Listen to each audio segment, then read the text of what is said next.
Welcome back to another bookish video. It's time to do my September reading wrap up. So I'm going to talk to you about the 7 books that I read in the month of September. Yes, it was a fantastic reading month for me and I covered a lot of ground on my reading goals. So I'm really excited to talk about all these books. I read very different formats in September. I read one audiobook, I read a couple of Kindle books, and I also read paperbacks. If you go to Instagram, you can find my short reviews on these books over there individually. But if you prefer to watch me talk about them, then please stay on and watch the rest of the video. Let's deep dive into it right away.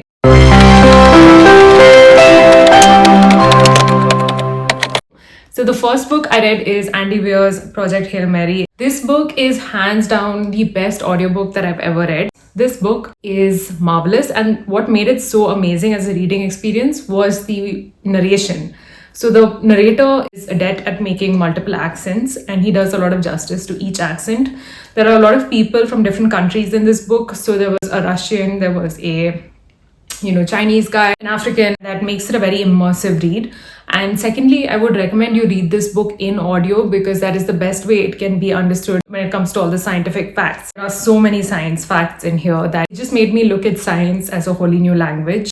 I don't understand science to that level, but I have a newfound appreciation for science and more respect for people who are pursuing science after reading this book. What is the story about? Let's get into that. This is about a man who doesn't know he's on a spaceship because he's been induced into a coma. And he apparently is about to save the rest of humanity. What is the problem? So the sun is dimming. We don't know why. We have to find out why that's happening. And we know that within the next 23 years, the earth will no longer exist because without the sun, the earth cannot exist. Literally everything on earth will just come to an abrupt standstill. And there's going to be extreme weather events and people are going to go hungry because there won't be food production. The whole life cycle is just going to stop. The book talks about interstellar travel and it's done so well. I felt like I was on that spaceship with the narrator and I felt like I knew him personally. So the main character of this book is really funny, entertaining, which makes this a very fun book because not once does he fall into a depressed state as such.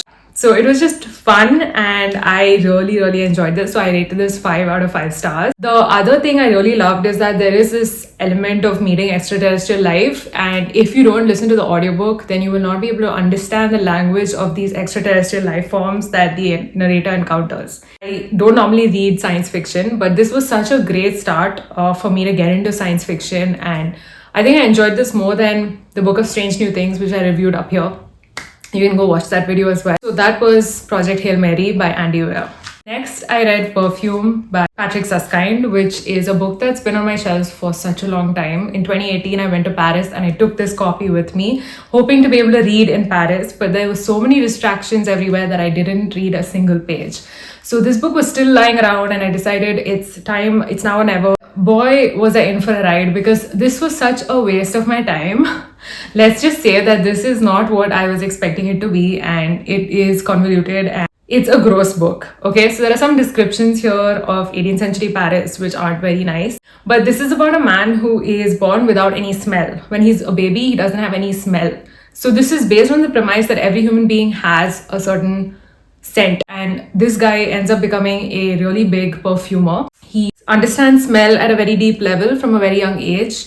He is able to smell people from miles away and smell things from miles away, and he's able to understand the differences between the scents, the nuances and things like that. So he becomes an apprentice and starts working for all these people and then becomes a perfumer, and a very famous one at that. But then he also ends up being a predator because he wants to capture these scents which he thinks cannot be recreated very easily, and these are all scents attached to young girls.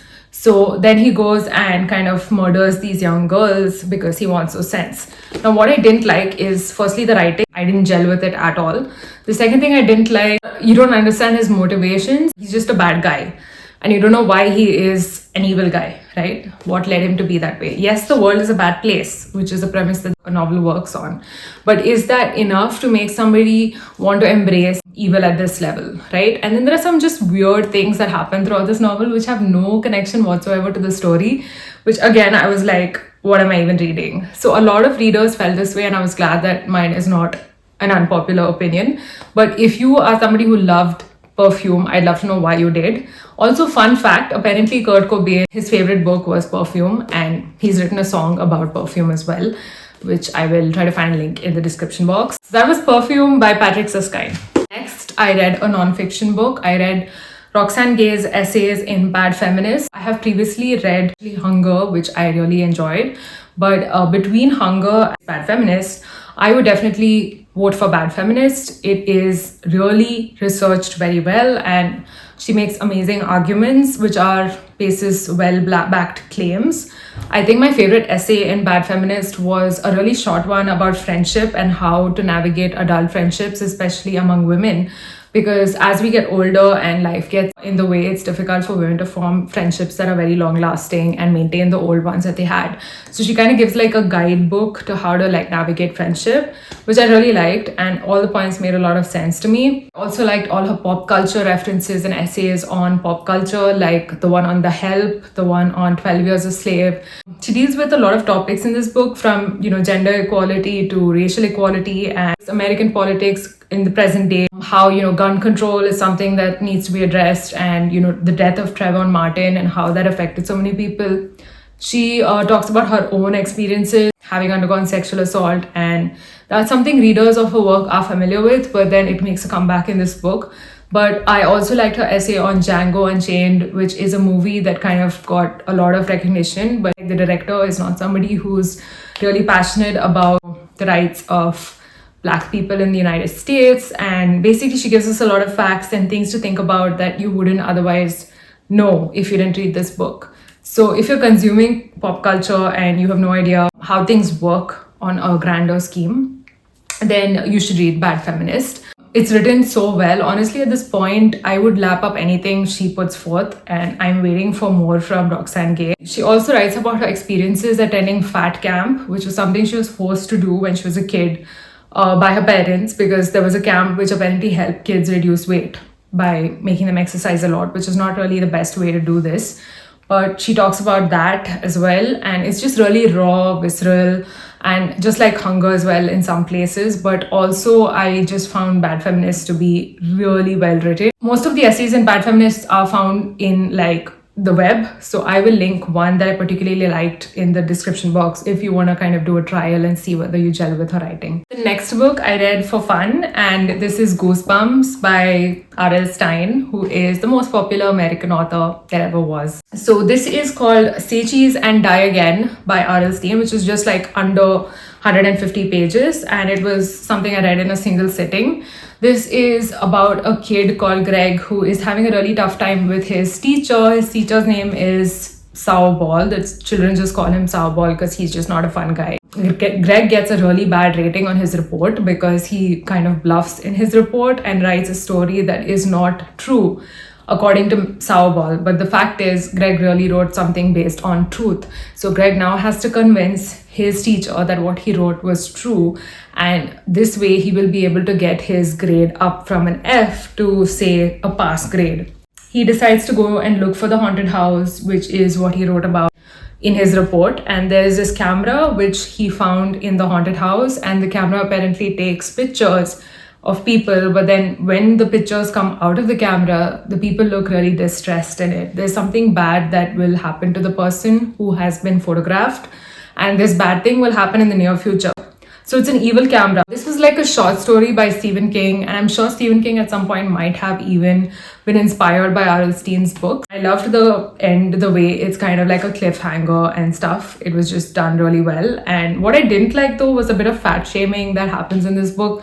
Apart from that, I think it was a solid 4.5 stars for me. I also read Totto-Chan by Tetsuko Kuroyanagi, and this is a Japanese book, and it's really famous in Japan.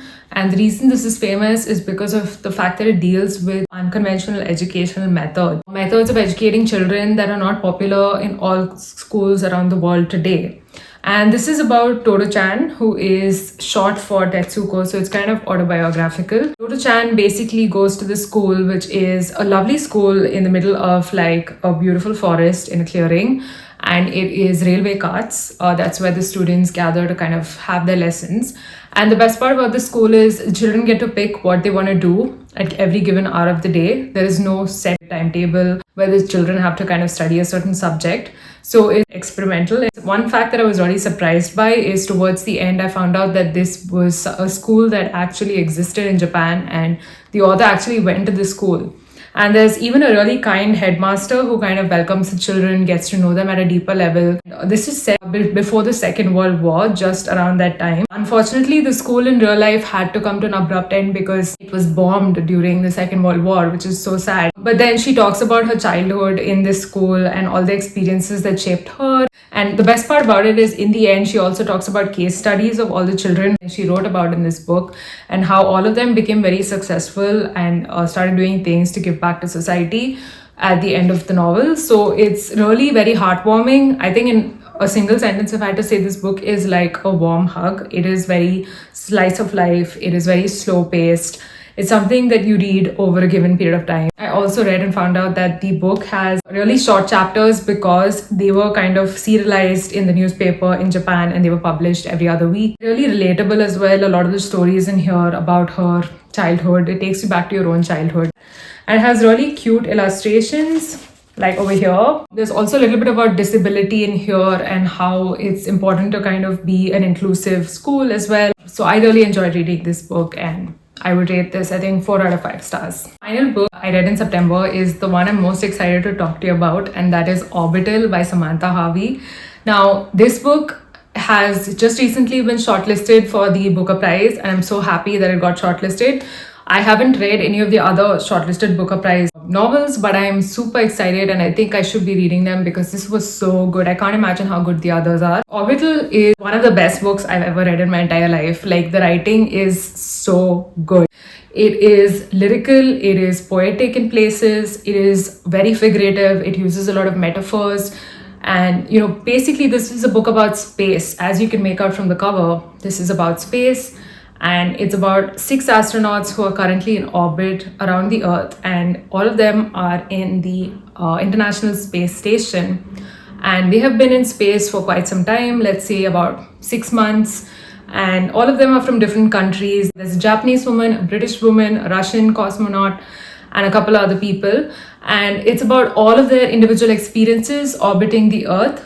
Fun fact. So the International Space Station orbits the Earth 16 times every single day, which means that these astronauts have to witness sunrise and sunset every 90 minutes or so when they're in orbit, right? Just take a minute to think about that. How amazing is that? There is no way to measure time when you're in space, and you just have to focus on the things that you've been taught in training in order to be able to understand time in space and make sure you're getting your enough hours of sleep and things like that. So there are a lot of facts in this novel. In fact, I color-coded my tags here: basis, contemplative writing, deep writing, facts, and beautiful descriptions. There were so many beautiful descriptions. Some of the descriptions here are far more beautiful than what I saw in the YouTube NASA cam, which captures live Earth imagery from International Space Station as we speak. She describes how the sun hits the Earth and the line that's formed when the sun kind of moves across continents. It's also an ode to Earth and Earth as a mother. And also, these astronauts go through a lot of personal things as well while they're in space, but they have to learn how to deal with it.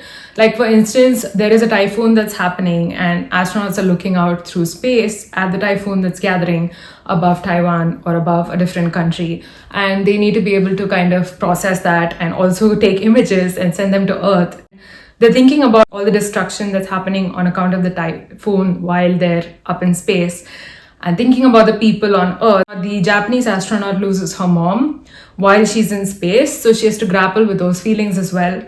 This is not an easy read. This is something that demands a lot of attention and focus as you read, because she uses a lot of metaphors to make space accessible to people like us who are on Earth and will never probably have the chance to go out there and orbit around the Earth, right? So she gives it to us in a way that's very consumable, but you will need to kind of focus on the writing. This is definitely the kind of book I would reread once again, being somebody who really enjoys poetry. But this was done so well. This was so deep in places. It was so thought-provoking and meditative.